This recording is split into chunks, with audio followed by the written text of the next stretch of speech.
Hello friends, welcome to மக்கள் சேவை சால். இன்றைக்கி நம்ம ஒரு முக்கியமான இன்ஃபர்மேஷன் பற்றி தான் பார்க்க போகிறோம். அதாவது தமிழகம் முழுவதும் மக்கள் தொகை கணக்கெடுப்பு பண்ணுறாங்க. உங்கள் வீட்டுக்கு அதிகாரிகள் வரும்போது ஒரு 33 கேள்விகளை கேட்பாங்க. அந்த 33 கேள்விகள் என்ன, 33 கேள்விகளுக்கு எப்படி சரியாக பதிலளிக்கிறது, இதை பற்றின மொத்த இன்ஃபர்மேஷன் தான் இந்த வீடியோ பார்க்க போகிறோம். இந்த வீடியோ ஸ்கிப் பண்ணாமல் ஃபுல்லாக பாருங்கள். அது மட்டுமல்ல, இந்த வீடியோ நிறைய பேருக்கு ஷேர் பண்ணுங்க. ஓகே, இந்தியா முழுக்க மக்கள் தொகை கணக்கெடுப்பு பணியை பார்த்தா ஸ்டார்ட் பண்ணிட்டாங்க. அந்த வகையில் இப்போதைக்கு தமிழ்நாட்டுக்கு வீடு தேடி சம்மந்தப்பட்ட அதிகாரிகள் மக்கள் தொகை கணக்கெடுப்பு பண்ணுறாங்க. 1/8/2026 முதல் இந்த மாதம் எண்டு வரைக்கும் உங்களுக்கு மக்கள் தொகை கணக்கெடுப்பு இருக்கும் அப்படின்ற மாரி மென்ஷன் பண்ணியிருக்காங்க. அதாவது 2 கட்டமாக உங்களுக்கான மக்கள் தொகை கணக்கெடுப்பு பண்ணியிருக்க போது முதற்கட்டமாக இப்போ உங்கள் வீட்டோட பட்டியலை கணக்கீடு பண்ணுறாங்க. வீட்டு பட்டியல், வீட்டு வசதி கணக்கெடுப்பின் களப்பணிகள் நடைபெறுதுங்க. எல்லா வீட்டுக்குமே சம்பந்தப்பட்ட அதிகாரிகள் வராங்க. கிட்டத்தட்ட 1.15 லட்சம் பேர் கணக்கெடுப்பாளர்கள் பணியில் ஈடுபட்டிருக்காங்க. சென்செக்ஸ் எடுப்பதற்கு இவ்வளோ பேர் நியமனம் பண்ணியிருக்காங்க. அதேமாரி ஒரு 19,000 அதிகாரிகள் சூப்பர்வைசர் பண்ணுறோம் அப்படின்ற மாரி சொல்லிட்டாங்க. அனைத்து வீடுகளுக்குமே வீடு வீடாக சென்று இந்த கணக்கெடுப்பு கண்டிப்பாக நடத்துவாங்க. அதனால் கம்பல்சரி உங்கள் வீட்டுக்கு அதிகாரிகள் வருவாங்க. ஒரு 33 கேள்விகள் கேட்பாங்க. 33 கேள்விகளை கொண்ட கட்டமைக்கப்பட்ட கேள்விகள் பயன்படுத்தப்படும். ஸோ ஆல்ரெடி 33 கொஷின் என்ன அப்படின்றத ரிவீல் பண்ணிட்டாங்க. அதில் தான் உங்களுக்கான கொஷின்ஸ் இருக்கும். உங்கள் வீட்டை பற்றி இருக்கும், வீட்டில் எத்தனை பேர் இருக்காங்க, அடிப்படை வசதிகள் என்ன, அதை பற்றி தாங்க இருக்க போகுது. ஸோ ஒவ்வொரு வீடு முக்கியம். ஸோ எல்லாமே தகவல் கரெக்டாக கொடுங்க அப்படின்ற மாரி உங்களுக்கு அறிவுறுத்திருக்காங்க. பேசிக் இன்ஃபர்மேஷன்ஸ் இதுதாங்க. அதேமாரி முக்கியமான இன்ஃபர்மேஷன், ஆன்லைன் மூலமாக நிறைய பேர் சென்செக்ஸுக்கு அப்ளை பண்ணியிருப்பீங்க, செல்ஃப் எனுமரேட்டர் ஃபில் பண்ணியிருப்பீங்க. தமிழகத்தில் கிட்டத்தட்ட 10 லட்சத்துக்கு மேற்பட்டோர் ஆன்லைன் மூலமாகவே இந்த சென்செக்ஸுக்கு அப்ளை பண்ணியிருக்காங்க. அப்படி நீங்கள் ஆன்லைன் மூலமாக அப்ளை பண்ணியிருக்கீங்க அப்படின்னா உங்கள் வீடு தேடி சம்மந்தப்பட்ட அதிகாரிகள் வரும்போது நீங்கள் ஆன்லைனில் அப்ளை பண்ணதுக்கான அந்த நம்பர் இருக்குது பாருங்கள், சென்சஸ்க்கான நம்பர், அதை மட்டும் நீங்கள் காமிச்சா போதுமானது. அந்த நம்பரை மிஸ் பண்ணிட்டீங்க அப்படின்னா இந்த வெப்சைட் sc.census.government.in இதில் போயிட்டு தமிழ்நாடு அப்படின்ற ஆப்ஷன் நீங்கள் சைட் பண்ணிக்கோங்க. சைட் பண்ணதுக்கப்புறம் உங்கள் நேம் கேட்பாங்க. உங்கள் மொபைல் நம்பரை கொடுத்து கேப்சா என்ட்ரு பண்ணிட்டு ஓடிபி என்ட்ரு பண்ணிட்டு சப்மிட் கொடுத்தீங்க அப்படின்னா உங்களுக்கு இந்த மாதிரி ஒரு ஓப்பன் ஆகும். ஸோ இந்த மாதிரி ஒரு நம்பர் உங்களுக்கு ஓப்பன் ஆகும். அந்த நம்பரை வருகிற அதிகாரிகிட்ட நீங்கள் கொடுத்தாவே போதுமானது. 33 கொஷின்லாம் கேட்க மாட்டாங்க. நீங்கள் ஆன்லைன் மூலமாக பண்ணியிருக்கீங்க அப்படின்னா இந்த ஐடி நம்பரை மட்டும் அவங்ககிட்ட கொடுத்தா போதுமானது. வேறு எதுக்கு நீங்கள் பதில் சொல்ல வேண்டியது இல்லைங்க. ஒருவேளை நீங்கள் ஆன்லைன் மூலமாக பண்ணலை அப்படின்றவங்க மட்டும் 33 கேள்விகள் அவங்க கேட்பாங்க. அவங்க பார்த்தா அவங்களுக்குன்னு தனியாக ஆப் கொடுத்துருக்காங்க. அந்த ஆப் மூலமாக அந்த 33 கேள்விகளுக்குமே அவங்களே பார்த்தா ஆன்சர் பண்ணிடுவாங்க. உங்களுக்கு கேட்க ஆன்சர் நீங்கள் சொன்னீங்க அப்படின்னா அதுக்கேற்ற மாரி அவங்க ஆன்லைனில் அப்டேட் பண்ணிவிடுவாங்க. கம்பல்சரி எல்லாருமே பண்ணுற மாரி இருக்கும். ஓகே, ஸோ அந்த 33 கேள்விகள் என்ன, எப்படி நம்ம சரியாக ஆன்சர் பண்ணுறது, அதை பற்றி இப்போ நம்ம பார்க்கலாங்க. அதாவது என்னமான டாப்பிக்கில் உங்களுக்கு கொஷின் இருக்கும் அப்படின்னா, முதல்ல வீட்டு குறித்த தகவல்கள், உங்கள் வீட்டை பற்றி கேட்பாங்க.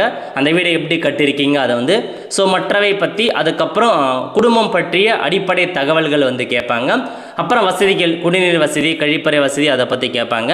நெக்ஸ்ட் வீட்டில் என்னமான எக்யூப்மெண்ட்லாம் இருக்குது அதை பற்றி கேட்பாங்க. ஒரு 4 டைப் ஆஃப் கொஷின் தான் இருக்க போகுது.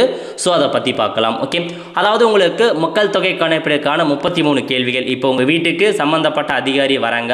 ஆல்மோஸ்ட் பார்த்தா ஒரு நபர் வரலாம் அல்லது 2 பேர் வரலாம். அவங்க பார்த்தா கண்டிப்பாக ஐடி கார்டு எல்லாமே கொடுத்துருப்பாங்க. ஒன்ஸ் ஐடி கார்டை வெரிஃபிகேஷன் பண்ணிக்கோங்க. சென்சஸ் எடுக்கிறவங்க தான் அப்படின்ற மாரி கொடுத்து வெரிஃபிகேஷன் பண்ணிக்கலாம். பண்ணிவிட்டு அதுக்கப்புறம் அவங்க பார்த்தா அவங்கள பேர் எல்லாமே கேட்பாங்க. ஒரு 33 கேள்விகள் ஆன்லைன்லேயே பார்த்தீங்க அப்படின்னா அவங்க அப்டேட் பண்ணிப்பாங்க. ஸோ முதல்ல என்ன அப்படின்னா, தரையின் பொருள். நீங்கள் வீடு கட்டியிருப்பீங்க. உங்கள் வீட்டை தரையின் பொருள் எந்த வச்சு கட்டினீங்க, சிமெண்ட் தரை வச்சு கட்டுறீங்களா, டைல்ஸ் மார்பிளா, மண் மரமா அப்படின்ற மாரி இந்த மாதிரி கொஷின்ஸ் இருக்கும். ஆன்லைனில் அவங்க அதுக்கான ஆன்சர் அப்படியே டிக் பண்ணிப்பாங்க. அதுக்கப்புறம் சுவரின் பொருள், உங்கள் வீடு சுவர் எதில் வச்சு கட்டினீங்க, செங்கல்ல வச்சு கட்டிருக்கீங்களா, காங்கிரீட்டை வச்சு கட்டிருக்கீங்களா, கல் அல்லது மண்ணை வச்சு கட்டிருக்கீங்களா அப்படின்னு கேட்பாங்க. அதுக்கான ஆன்சர் ஏதோ நீங்கள் கொடுத்தா போதுமானது. கூரையின் கூரை ரூஃப் இருக்குது பாருங்கள். உங்கள் வீட்டோட ரூஃப் எதை வச்சு கட்டிருக்கீங்க, காங்கிரீட் வச்சு கட்டிருக்கீங்களா, ஓடு போட்டிருக்கீங்களா, தகரம் போட்டிருக்கீங்களா, புல், அந்த மாதிரி ஏதாச்சும், அதாவது ரூஃப் இருக்குது பாருங்கள், அது எப்படி கட்டிருக்கீங்க, எதை வச்சு கட்டிருக்கீன்றதை கேட்பாங்க. வீட்டின் பயன்பாடு, ஸோ உங்கள் வீட்டை எதுக்காக பயன்படுத்திருக்கீங்க, குடியிருப்பாகவா, வணிகத்துக்காகவா அப்படின்னு கேட்பாங்க. அதுக்கப்புறம் வீட்டின் நிலை, ஸோ உங்கள் வீடு பார்த்தா நல்ல நிலைமையில் இருக்கா, வசதிக்கு ஏற்றதா, பழுதடைந்ததா, நல்லதுதான், ஸோ நல்லாவே இருக்குது, இல்லை ஜஸ்ட்டு தங்குறதுக்கு ஏற்ற ஒரு வீடு இருக்குது அப்படியா, அல்லது பழுதடைஞ்சிருச்சா, அந்த மாதிரி அதுக்கான ஆப்ஷன் நீங்கள் கொடுத்தா போதுமானது. அதுக்கப்புறம் ஸோ உங்கள் வீடு வந்து பார்த்தீங்கன்னா சொந்த வீடா வாடகை வீடா அப்படின்ற மாதிரி கேட்பாங்க. சொந்த வீடு அப்படின்னா சொந்த வீடு கொடுத்துக்கோங்க, வாடகை வீடு அப்படின்னா வாடகை வீடு கொடுத்துக்கோங்க. இல்லை முக்கியமான இன்ஃபர்மேஷன், வாடகை வீட்டில் இருக்கீங்க அப்படின்னா 2 ஆப்ஷன்ஸ் கொடுப்பாங்க. எனக்கு வந்து சொந்த வீடு இருக்குது ஆனால் நான் வாடகை வீட்டில் இருக்கேன் அப்படின்ற ஒரு ஆப்ஷன், எனக்கு சொந்த வீடே இல்லை பட் நான் வாடகை வீட்டில் இருக்கேன் அப்படின்ற ஆப்ஷன்ஸ், அந்த மாதிரி ஆப்ஷன்ஸ் இருக்குது. அது என்னவோ அதை நீங்கள் அவங்ககிட்ட சொல்லணும். நெக்ஸ்ட்டு அறைகளின் எண்ணிக்கை, உங்கள் வீட்டில் எத்தனை ரூம் இருக்குது அப்படின்ற மாரி கேட்பாங்க. 1 ரூம் இருக்கா, 2 ரூம் இருக்கா, 3 ரூம் இருக்கா அப்படின்ற மாரி நீங்கள் வந்து இதில் சொல்லிக்கலாங்க. நெக்ஸ்ட்டு திருமணமான தம்பதிகள், உங்கள் வீட்டில் எத்தனை திருமணமான தம்பதிகள் இருக்காங்க. 1 தம்பதி இருக்காங்க அப்படின்னா 1 போடணும், 2 தம்பதி இருக்காங்க அப்படின்னா 2 அப்படின்றத நீங்கள் சொன்னால் போதுமானது. நெக்ஸ்ட்டு குடிநீர் வசதி, உங்களுக்கு குடிநீர் வசதி எதன் மூலமாக வருது. வீட்டிலேருந்தே நீங்கள் குடிநீர் வசதி எடுத்துக்கிறீங்களா, வெளியே இருந்து போயிட்டு எடுத்துகிட்டு வரீங்களா, அல்லது பொது குழாய் இருக்கா, கிணறு போர்வெல்லாம் போட்டிருக்கீங்களா, அந்த மாதிரி நீங்கள் ஆன்சர் பண்ணணும். அதேமாரி வந்து பார்த்தீங்கன்னா குடிநீர் மூலம் உங்களுக்கு குடிநீர் வந்து எதில் கிடைக்குது. ஸோ குழாய் மூலமாக கிடைக்குதா, போர்வெல்லாம் அந்த மாதிரி கேட்பாங்க. அதுக்கப்புறம் மின்சாரம், ஸோ மின்சாரம் வந்து எதில் பயன்படுத்துகிறீங்க, இருக்கா இல்லையா, ஸோ எதன் மூலமாக மின்சாரம் பயன்படுத்துகிறீங்க அப்படின்ற மாரி வந்து கேட்பாங்க. அதுக்கும் நீங்கள் ஆன்சர் வந்து பண்ணுற மாரி இருக்கும். ஸோ இதிலே உங்களுக்கு ஆப்ஷன்ஸ் கொடுத்துருப்பாங்க எல்லாத்தையுமே. ஸோ கரெக்டான ஆன்சர் என்ன, அது இதிலே வந்து மென்ஷன் ஆகிருக்கு. விளக்கான ஆதாரம் இருக்கா, மின்சாரத்தை, அதாவது நீங்கள் வந்து லைட் யூஸ் பண்ணுவீங்க பாருங்கள், அந்த லைட்டுக்கு எதை வச்சு யூஸ் பண்ணுறீங்க, மின்சாரம் வச்சு யூஸ் பண்ணுறீங்களா, இல்லை வந்து கேண்டில் மாரி எரி வச்சு நீங்கள் மின்சாரம் அந்த லைட்டை உபயோகம் பண்ணுறீங்களா, அந்த மாதிரி கொஸ்டின்ஸ் கேட்பாங்க. ஸோ விளக்கு எந்த மூலமாக நீங்கள் பண்ணுறீங்க அப்படின்ற மாரி கேட்குறாங்க. ஓகே, அதுக்கப்புறம் வந்து பாருங்கள் கழிப்பறை வசதி இருக்கா இல்லையா அப்படின்னு கேட்பாங்க. அதேமாரி கழிப்பறை வசதி இருக்கா அப்படின்னா பொது கழிப்பறையாக பயன்படுத்துகிறீங்களா, உங்களுக்கு மட்டுமா, அந்த மாதிரி ஒரு சில கொஸ்டின்ஸ் கேட்பாங்க. ஸோ கழிப்பறை வகை வந்து கேட்டிருப்பாங்க, எப்படி பயன்படுத்துகிறீங்க அப்படின்ற மாரி. நெக்ஸ்ட்டு கழிவுநீர் வெளியேற்றம், ஸோ உங்களுக்கு அந்த செப்டி டேங்க் மூலமாக வெளியேற்றுறீங்களா, சாக்கடையா, திறந்த வடிகாலா, அந்த மாதிரி வந்து கேட்பாங்க.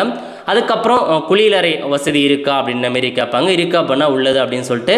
சமையலறை இருக்கான்னு கேட்பாங்க. சமையலறை இருக்கா இல்லையா அப்படின்னு கொடுத்துட்டு சமையலறை வந்து பார்த்தா 3 விதமாக கொஷின்ஸ் கேட்பாங்க. அதாவது வீட்டிலே சமைக்கிறீங்க அப்படின்னா அது ஒரு கொஷினும், வீட்டில் வந்து பார்த்தீங்கன்னா சமையலறை இருக்குது ஆனால் வெளியில் சமைக்கிறோம் அப்படின்ற ஒரு கொஷின், சமையலறை வீட்டுள்ள வெளியில் தான் சமைக்கிறோம், அந்த மாதிரி ஒரு 3 கொஷின் கேட்பாங்க. அது எதற்காச்சும் ஒரு ஆன்சர் நீங்கள் கொடுத்துட்டு சமையலை வந்து பார்த்தா எதில் சமைக்கிறீங்க, அதாவது நீங்கள் எல்பிஜி பயன்படுத்துகிறா, சிலிண்டர் பயன்படுத்தலான்னு கேட்பாங்க. எல்பிஜியா, பிஎன்ஜியா, மின்சாரம் மூலமாக, விறகடுப்பா, பயோகேஸா, ஸோ சமையல் எதன் மூலமாக சமைக்கிறீங்க அப்படின்ற ஒரு கொஷின். அதுக்கப்புறம் உங்கள் வீட்டில் ரேடியோ இருக்கா அப்படின்னு கேட்பாங்க. தொலைக்காட்சி இருக்குதா இல்லையா, இணைய வசதி இருக்கா இல்லையா, லேப்டாப் கம்ப்யூட்டர் இருக்கா இல்லையா அப்படின்ற மாரி வந்து கேட்பாங்க. அதுக்கப்புறம் மொபைல் ஃபோன் இருக்கா இல்லையா அப்படின்ற மாரி கேட்பாங்க. ஸ்மார்ட் ஃபோன் இருக்கா இல்லையா, ஸ்மார்ட் ஃபோனில் நம்ம நார்மலாக யூஸ் பண்ணுற ஆண்ட்ராய்டு மாரி ஃபோன், நார்மலாக மொபைல் ஃபோன் அப்படின்னா ஃபோன் பேசுறதுக்கு மட்டும் யூஸ் பண்ணுவோம். அதுக்கப்புறம் சைக்கிள் இருக்குதா இல்லையா, இருசக்கர வாகனம் இருக்குதா இல்லையா, கார் ஜீப் வேன்லாம் இருக்குதா இல்லையா அப்படின்ற மாரி கேட்பாங்க. நெக்ஸ்ட்டு தானியம், உங்கள் வீட்டில் வந்து இது அதிகபட்சமாக நீங்கள் பயன்படுத்துகிறீங்க. ஆப்ஷனல் கொஷின் வந்து அரிசி, கோதுமை, கம்பு, சோளம் இருக்கும். நீங்கள் அதிகமாக எது பயன்படுத்துறீங்க, அரிசி தான் அதிகமாக நீங்கள் பயன்படுத்துவீங்க அப்படின்னா அரிசி அப்படின்றத நீங்கள் சொல்லலாம். நெக்ஸ்ட்டு குடும்ப உறுப்பினர்கள் பெயர் கேட்பாங்க. ஸோ குடும்ப உறுப்பினர் யார், குடும்ப தலைவர் யாருன்னு கேட்பாங்க. குடும்ப தலைவர் நீங்கள் அப்பாவோ அம்மாவோ யார் முதன்மையாக குடும்ப தலைவராக இருக்காங்களோ அவங்கள நீங்கள் போட்டுக்கலாங்க. ஸோ ரேஷன் கார்டில் யார் குடும்ப தலைவராக இருக்காங்க அப்படின்றது முக்கியம் இல்லை, நீங்கள் கொடுக்குற இன்ஃபர்மேஷன் தான். யார் குடும்பத்தில் அதிகமாக பொறுப்பேற்றுக்கிறாங்களோ அவங்கள்ட்ட நீங்கள் குடும்ப தலைவராக போட்டுக்கலாம். நெக்ஸ்ட்டு குடும்ப தலைவர் ஆனா பெண்ணா அப்படின்றத கேட்பாங்க. சமூக பிரிவு, நீங்கள் என்னவான கம்யூனிட்டியை சார்ந்தவங்க, எஸ்சியா, எஸ்டியா, இல்லை மற்ற கேட்டகரி அப்படின்னா அதர்ஸ் அப்படின்றத நீங்கள் கொடுக்கணும். நெக்ஸ்ட்டு மொபைல் நம்பர் கேட்பாங்க. அதுக்கப்புறம் வந்து பார்த்தீங்க அப்படின்னா ஃபோன் நம்பர், அது முடிஞ்சது. ஸோ இதாங்க உங்களுக்கான கொஷின் ஆன்சராக வந்து கேட்பாங்க. அதை மட்டும் நீங்கள் சரியாக ஆன்சர் பண்ணவே போதுமானதுங்க, முடிஞ்சது. இதுதான் உங்களுக்கான ஒரு 33 கொஷின்ஸ் கேட்பாங்க. ஸோ பேசிக்காக இதுதான் உங்களுக்கான டீட்டெயில். இந்த கொஷின்ஸ் எல்லாமே நீங்கள் கேட்பாங்க, நீங்கள் ஆன்சர் மட்டும் பண்ணவே போதுமானதுங்க. ஈஸியான சிம்பிளான கொஷின் தான். இதில் முக்கியமான இன்ஃபர்மேஷன், நீங்கள் வந்து ஒரே வீட்டில் 2-3 ஃபேமிலியாக இருக்கீங்க. ஃபார் எக்ஸாம்பிளுக்கு ஒரு வீடு இருக்கா அப்படின்னா 2 குடும்பங்கள் இருக்காங்க அப்படின்னா நீங்கள் 2 குடும்பம் தனியாக அப்ளை பண்ணோம்னா, நீங்கள் வந்து 2 குடும்பத்துக்கும் தனித்தனி சமையலறையை வச்சுருக்கீங்க அப்படின்னா தாராளமாக ஒரு வீட்டுக்கு 2ஆக நீங்கள் பதிவு பண்ணலாங்க. பட் ஒரே சமையலறை ஒரே குடும்பமாக வாழ்கிறீங்க அப்படின்னா ஒரே ஹவுஸ் ஹோல்டாக தான் உங்களால் பதிவு பண்ண முடியும். அதையும் நோட் பண்ணிக்கோங்க. நீங்கள் வந்து பார்த்தீங்க அப்படின்னா வெளியூரில் போயிட்டு நிரந்தரமாக அங்கேயே வந்து வாடகை வீட்டில் வசிக்கிறீங்க, இல்லை வாடகை வீட்டில் வசிக்கிறீங்க அப்படின்னா அந்த வாடகை வீட்டில் இருக்க இன்ஃபர்மேஷன் தான் நீங்கள் கொடுக்குற மாதிரி இருக்கும். அதையும் நோட் பண்ணிக்கோங்க.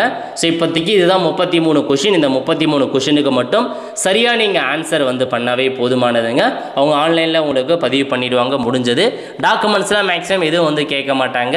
ஜஸ்ட்டு ஒரு வேளை வீட்டில் வந்து விசிட் பண்ணுறதுக்கான வாய்ப்புகள் இருக்குது. வீட்டுள்ளார போயிட்டு எத்தனை ரூம் இருக்குன்ற மாதிரி வெரிஃபிகேஷன் பண்ணுறதுக்கான வாய்ப்புகள் இருக்குது. மற்றபடி டாக்குமெண்ட்ஸ்லாம் அவ்வளோ வந்து கேட்க மாட்டாங்க. ஸோ அதனால் இதை 33 கொஷின் மட்டும் சரியாக ஆன்சர் பண்ணால் போதுமானதுங்க. எப்போ வேணாலும் உங்கள் வீடு தேடி வரலாம். ஆல்ரெடி நிறைய வீட்டுக்கு ஸ்டார்ட் பண்ணிட்டாங்க. இன்னும் ஒரு 1 மந்த் இருக்குது. 1 மந்தில் எப்போ வேணாலும் உங்கள் ஊருக்கு உங்கள் வீட்டுக்கு வரலாம். அப்போது இந்த தகவலை மட்டும் நீங்கள் கொடுத்தாவே போதுமானது. அவ்வளோ ஃப்ரெண்ட்ஸ், கண்டிப்பாக இந்த வீடியோ பிடிச்சா லைக் பண்ணுங்கள். அது மட்டும் அல்ல, இந்த வீடியோ நிறைய பேருக்கு ஷேர் பண்ணுங்கள். அடுத்த ஒரு நிலையில் சந்திப்போம். நன்றி, வணக்கம்.